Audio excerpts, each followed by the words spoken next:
The number of destructive strikes on Ukrainian cities could be significantly reduced if the Ukrainian Armed Forces could destroy Russian aircraft and launches on Russian territory. Ukrainian President Volodymyr Zelenskyy has repeatedly stated this at meetings with partners.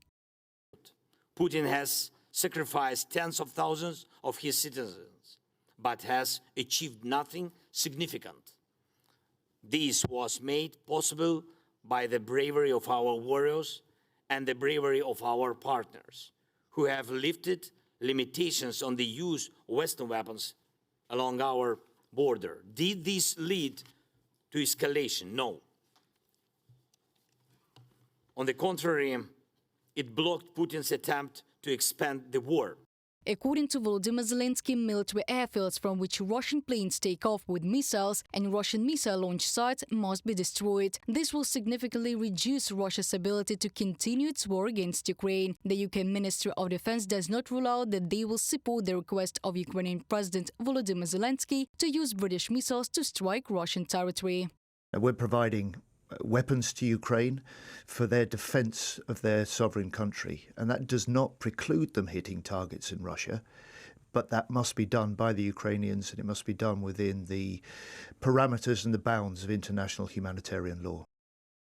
British Prime Minister Keir Starmer also announced at the NATO summit on July the 10th the possibility of using British long-range Storm Shadow missiles to strike military targets in Russia. Germany in turn rejected calls to shoot down Russian missiles and drones over Ukraine. Berlin also does not want to lift restrictions on attacks on Russia with Western weapons. However, it called the meeting of more than 40 heads of European states and governments at the summit of the European political community a fairly clear commitment regarding Russia's aggressive war against Ukraine. As Europeans, we take a clear position against Russian imperialism. Which better place than the birthplace of Winston Churchill can be to highlight our unwavering will to support Ukraine in the fight for its freedom, sovereignty and independence for as long as it takes. The United States previously allowed the Ukrainian Armed Forces to use American weapons to fire at Russian military targets not only near the border with the Kharkiv region, but also in any border regions where the threat to Ukrainian territories comes from. At the same time, the allies assured that they will continue to work with Kiev so that the Ukrainian military has everything they need to defend the state.